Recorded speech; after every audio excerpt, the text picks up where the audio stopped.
This is the kinematic problem-solving strategy. The first step is to draw a pictorial representation of the problem, and you make a coordinate system, and you put on all the symbols for the various parameters you're going to use to solve this problem. Step 2 is to draw a motion diagram and determine where the acceleration vectors are at the different points in the motion. And then finally, we use the kinematic equations to build a mathematical representation of the problem, and we solve that mathematical problem. Let's solve an example problem using the kinematic problem-solving strategy. So here we have a sprinter who starts from rest and accelerates at 2.5 meters per second square until it reaches his top speed of 15 meters per second. First of all, let's draw the pictorial representation. I'll draw my x-axis first.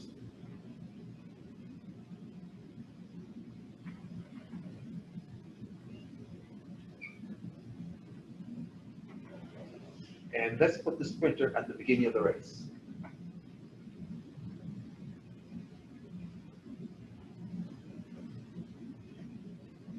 There he is at the beginning of the race.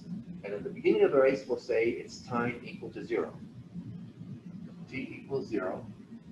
And we can choose to have his initial position also equal to 0.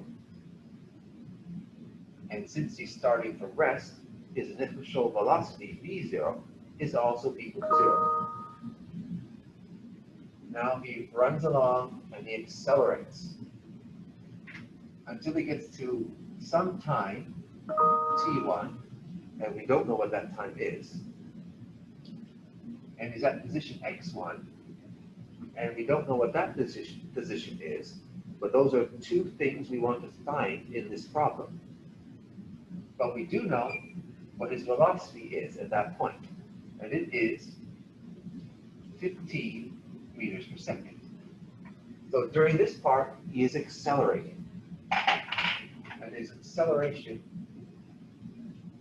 is 2.5 meters per second squared. And at this point, he stops accelerating and he moves at constant speed until he gets to the end of the race. Let's say it's over here, which is at t2, and we don't know what that is. But we do know that his position is going to be 100 meters.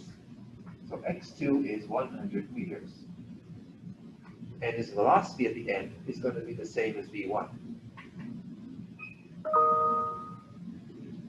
15 meters per second. And during this period of the race, his acceleration is equal to 0. A equals 0 meters per second squared. So there he is here. Let's show him here.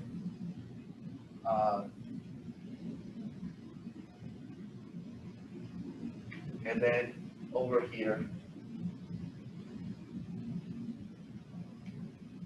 And there he is at the end of the race.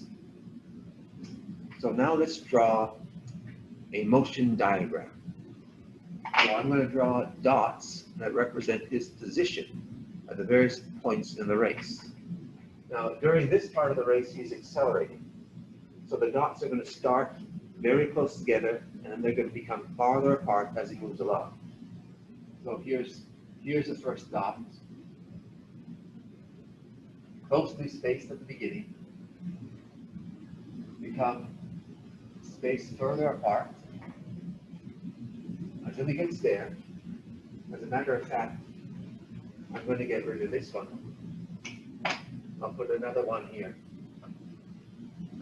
You can see as it rounds it here, I'm going to get rid of this one too. The dots are getting further apart, showing that he is accelerating. And then over here, the dots should have equal spacing.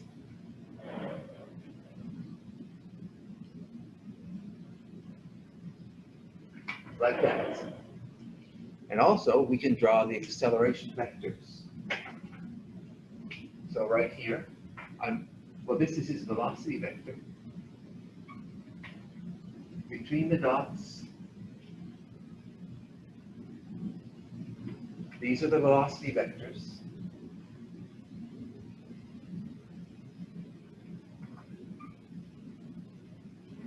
And then his acceleration vector, in this region, acceleration is to the right.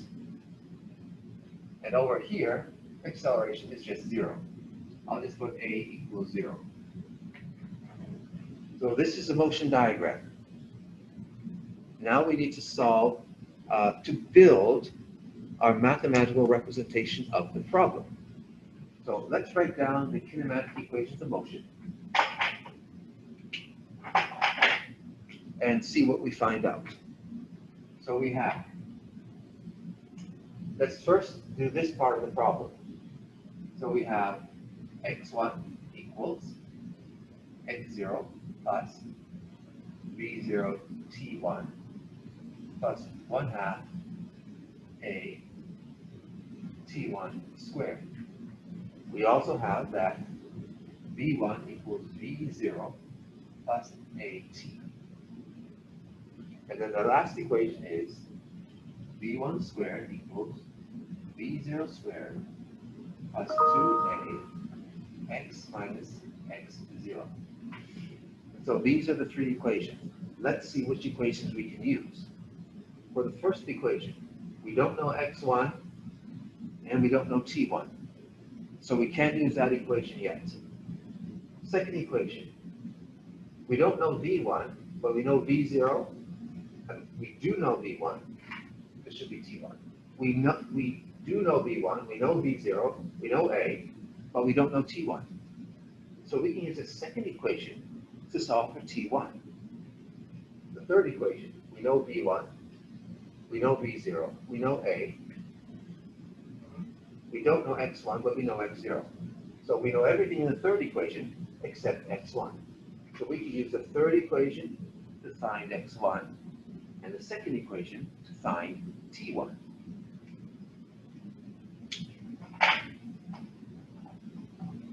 Let's work with the second equation to get t1.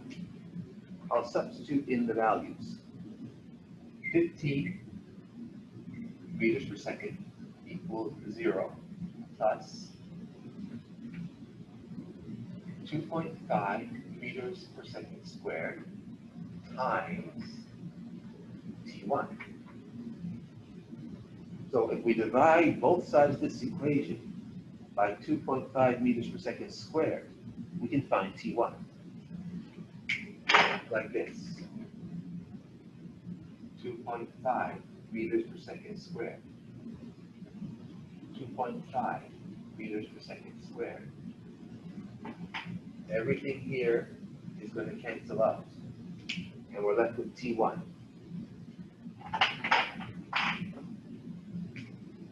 15 over 2.5 is 6. So we're going to get t1 equals 6.0 meters per second over meters per second squared is seconds. 6.0 seconds. That's our t1.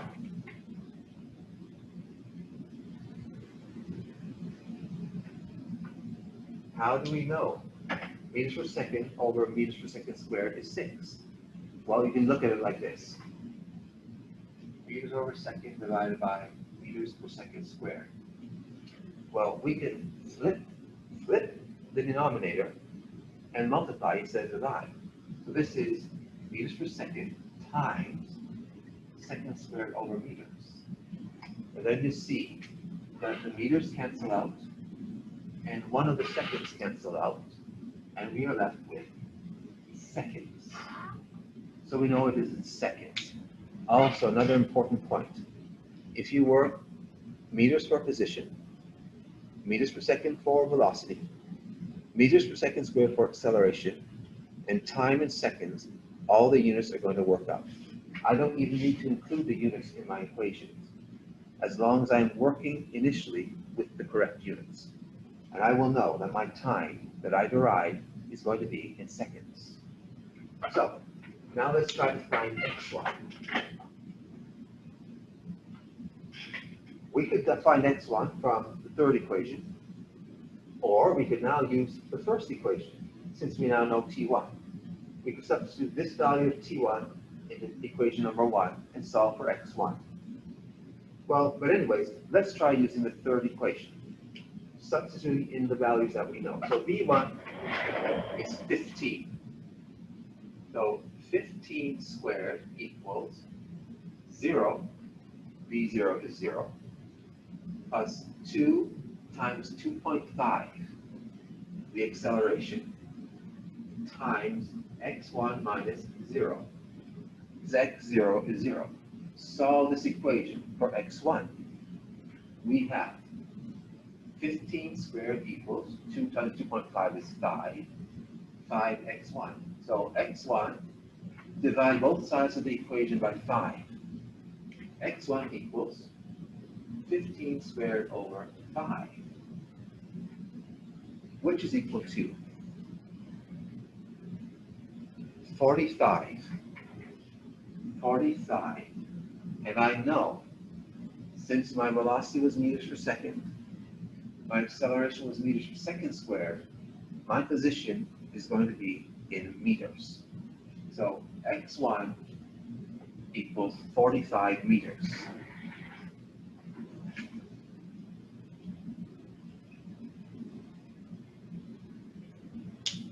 So this is the answer to part A.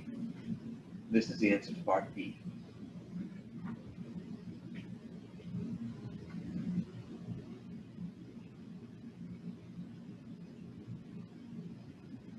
Now, part C says, how long does it take him to run 100 meters? So now we need to find the time to go from x1 to x2. Let's see how we can do that.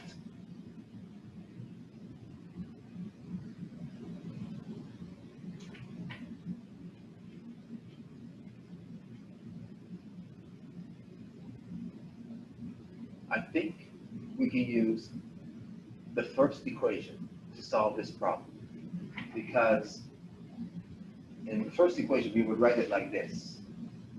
Let's write down the first equation. It's now going to be like this. It's going to be x2 equals x1. Oh, we could put x2 equals, no, we have to, x2 equals x1 plus v1 t2 minus t1. That's the difference in time. That's the time it took to run from here to here. Plus 1/2 a t2 minus t1 squared. Now a, in this case, is going to be 0, because the acceleration is 0 in that second part of the race. x2 is equal to 100 meters. So let's put it in. 100 equals x1. We now know it's 45 meters. 45 plus v1 is 15 meters per second. So 15 times t2 minus t1. So we can solve this equation for t2 minus t1. t2 minus t1 equals 100 minus 45 is 55. Equals 55 divided by 15. 55 divided by 15. Let's work that out. 55 divided by 15. 3.67 seconds. 3.67 seconds. So therefore, T2 equals T1 plus 3.67 seconds. So it's going to be 6 plus 3.67, which is 9.67 seconds. So that's the time it takes to run the entire race. And that is the answer to part C. Now, part D asks us to draw various graphs, A versus T, V versus T, and X versus T. So let's do that.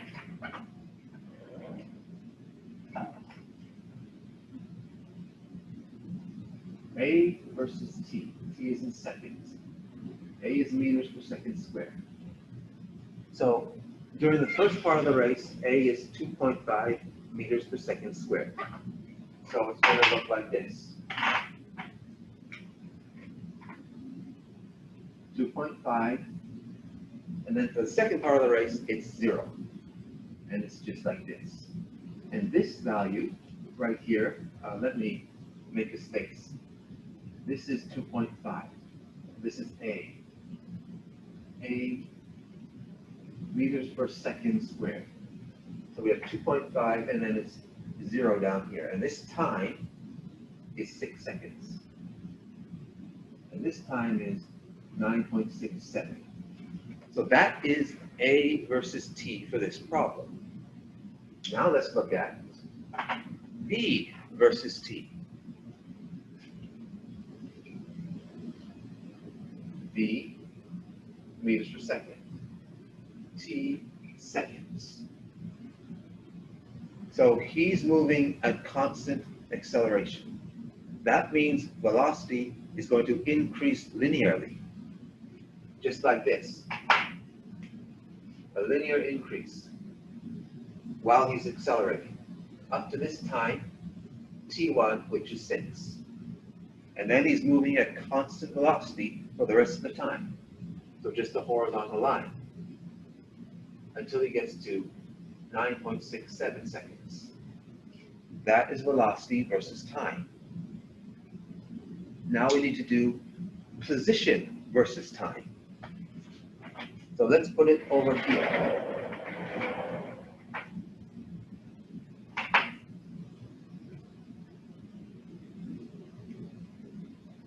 X in meters,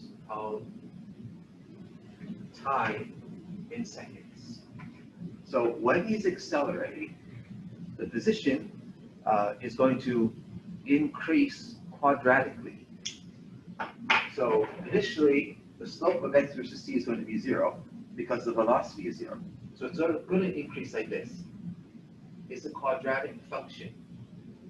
And then it's going to be constant slope like that. And this point here is T1. And over here is going to be T2, 9.67.